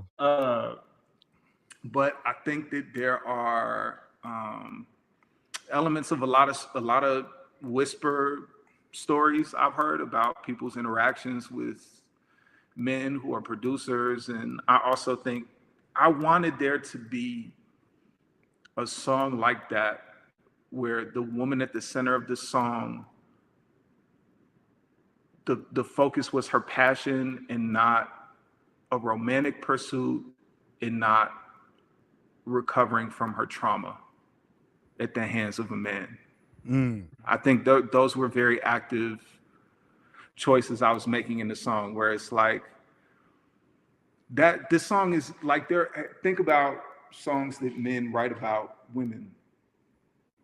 And those are 2 elements that are constantly present in those songs. I think something that men who rap have a very difficult time doing is writing raps about women that are not ultimately centered in traumatizing or objectifying them or in exploring their responses to their own trauma. Like, and I think that was something that was a gift I wanted to give. That was something I wanted to make for that reason. And also just to honor the stories of women in hip hop who, like, you didn't see it all the way through. You couldn't. Something happened. Right. Maybe it's a lot of barriers there. There's a lot of complications. Yeah. Yeah.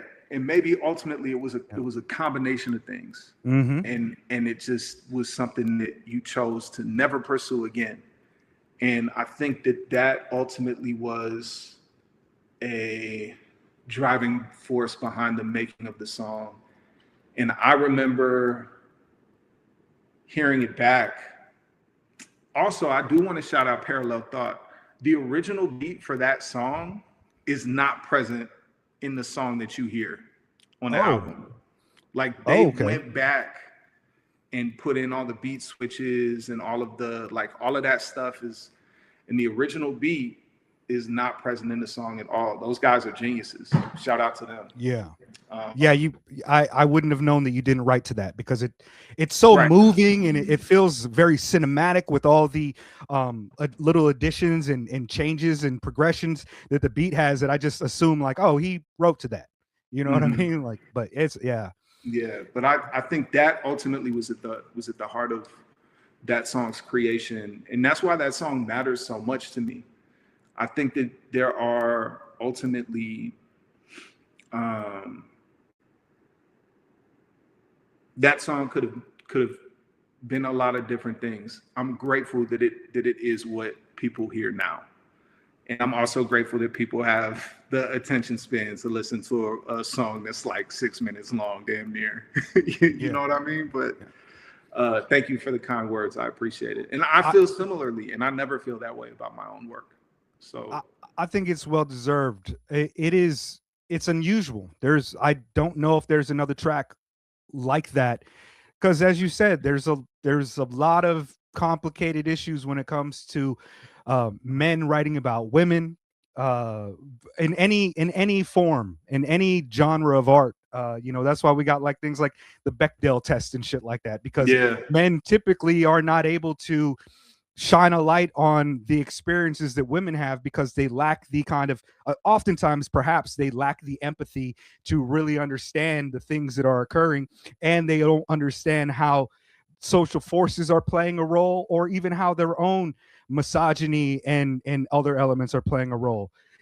There's some artists that I have a hard time listening to when they talk about women, even when it's just like, you know, I like like it's like, man, you too horny, bro. Like it's too much for me on this. Like, you're great, it's good, but you're too horny. Every song is about this. I just can't really get with it, you know. Yeah. And that's one of the things that I feel when I describe your music is not antisocial.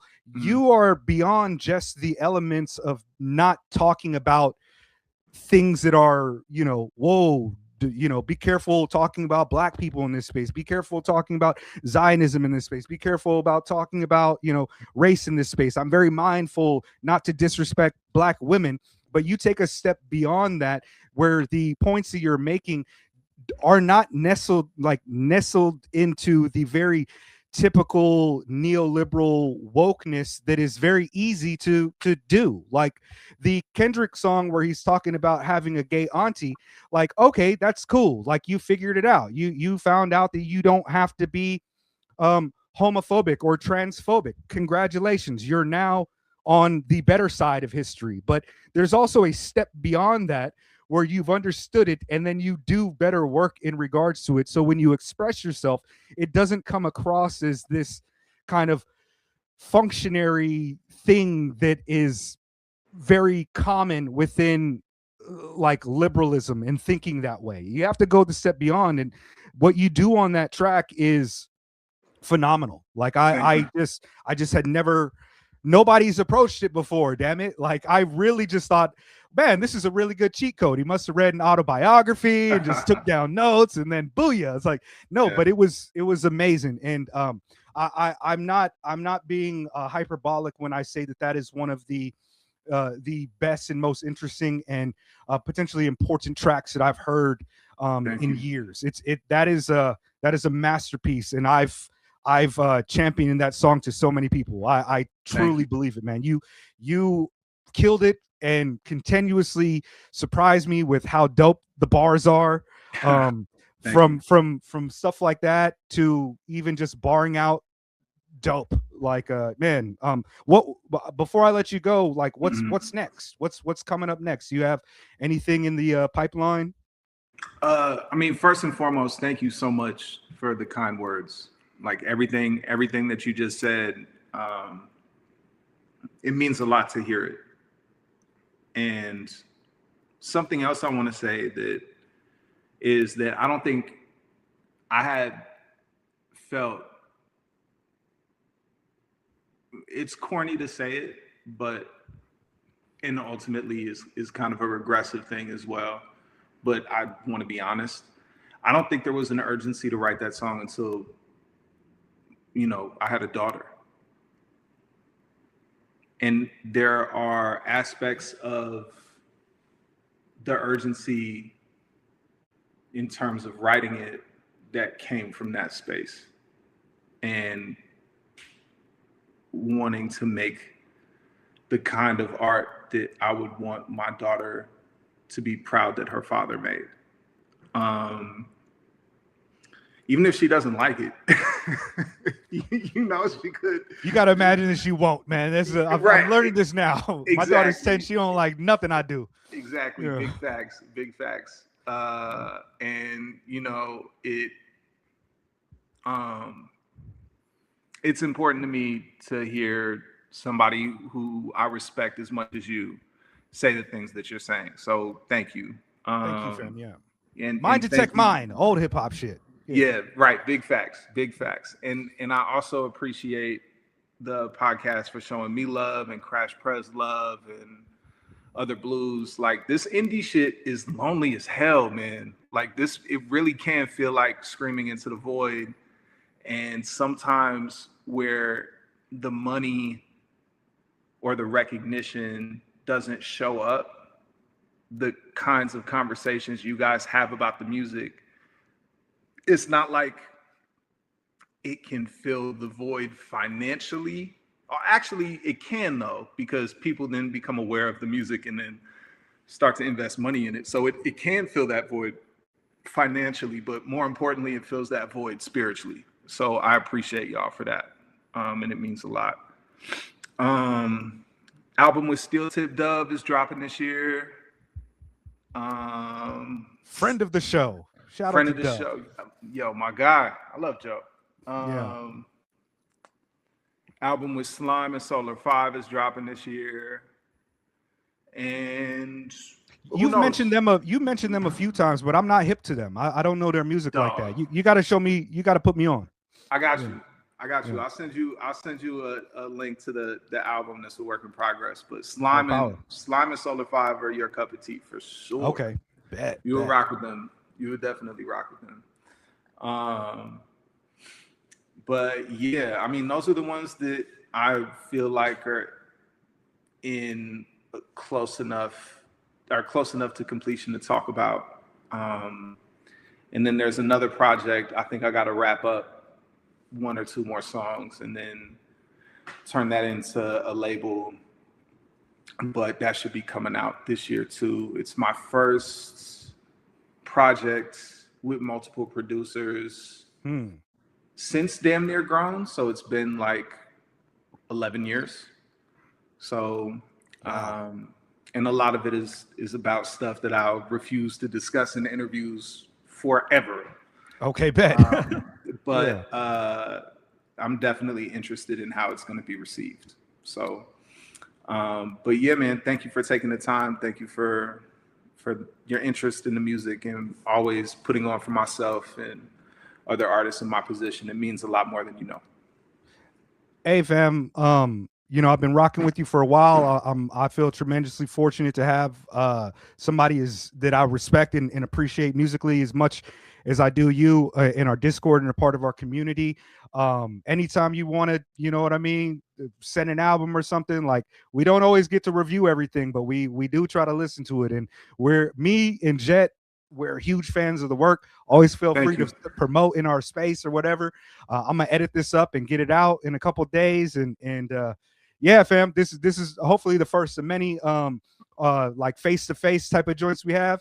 And thank you, G. Take care. Get some sleep. You know what I mean? I know you said you got to record tomorrow, so yeah. Yeah. All right. I'll try my best. Much love, man, to you. Much love to you. Best wishes to you and the family too. I'll talk to you soon. Thank you, G. Yeah. No farewell. Doubt. Peace. Peace.